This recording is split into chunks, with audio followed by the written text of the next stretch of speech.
তো সেরা কণ্ঠ আমাকে এইটুকু এনে দিয়েছে পরিচিতি, যে কারণে আজকে কারোর রেফার নিতে হয় না, অন্তত সেরা কণ্ঠের পরিচয় দিলে ভালো কাজ করা যায়। তুমি এলে স্বপ্ন আসে, হাসে দিন, তুমি মানে আমার কাছে মনে রঙিন।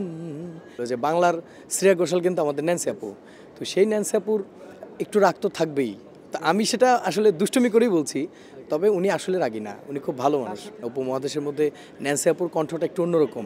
আমি যখন গান করেছিলাম তখন উনি একটা প্রশংসা করেছিলেন যে আলাউদ্দিন তোমার কণ্ঠটা এত সুন্দর মধুর, আমার খুব ভালো লেগেছে। সবচেয়ে মিষ্টভাষী শিল্পী যাকে আমরা ধরি ন্যান্সির সাথে আপনার গান আসছে, ওইটাই একটু প্রথমে শুনতে চাই।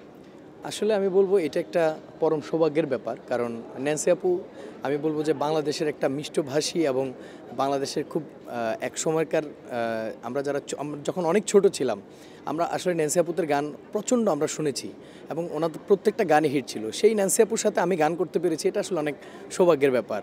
তো এই জায়গা থেকে আমি বলবো যে ন্যান্সি আপু আমার জীবনের একটা বড় একটা সৌভাগ্য এনে দিতে পারে, কারণ গানটি এখন আনরিলিজ, গানটি খুব শীঘ্রই রিলিজ হবে।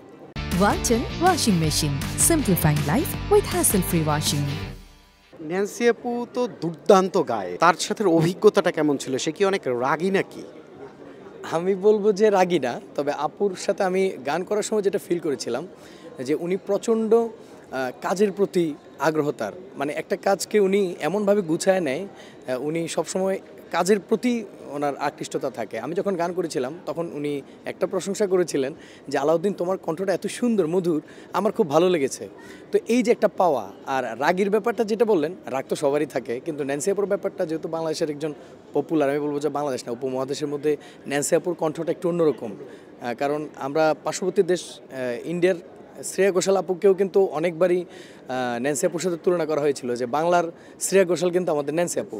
তো সেই ন্যান্সি আপুর একটু রাগ তো থাকবেই, তা আমি সেটা আসলে দুষ্টুমি করেই বলছি, তবে উনি আসলে রাগী না, উনি খুব ভালো মানুষ। ন্যান্সি আপুর সাথে গানের একটা লাইন আমরা একটু শুনতে চাই। তুমি এলে স্বপ্ন আসে, হাসে দিন, তুমি মানে আমার কাছে মনে রঙিন, রোজ তোমারই আকাশে উড়ে যাই, রোজ তোমারই বাতাসে উড়ে যাই, হো অনেক তুমির ভিড়ে জীবন জুড়ে, তুমি একটাই, শুধু তুমি একটাই। কেমন ছিল সেরা কণ্ঠের যাত্রাটা? আলাউদ্দিনের জীবনে আসলে কিছু যোগ করেছে কিনা সেরা কণ্ঠ? আমাদের স্বপ্ন সবারই তো থাকে সেরা কণ্ঠ অথবা বাংলাদেশের একটা রিয়েলিটি শো থেকে আমরা যদি বের হতে পারি অথবা আসতে পারি, সেখান থেকে একটা বিগ প্রজেক্ট বা বড় ধরনের কাজ করার সৌভাগ্য হয়।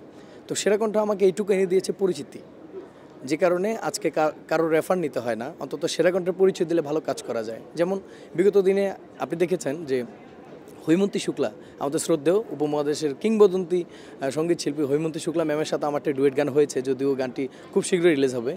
তো তারপর আবার ন্যান্সি আপুর সাথে কাজ, আরও বিগত দিনে ভালো ভালো কাজ হচ্ছে। এইটুকু বলবো যে সেরা কণ্ঠ আমাকে শুধু কাজ নয়, আমার জীবনটাকে পরিবর্তন করে দিয়েছে।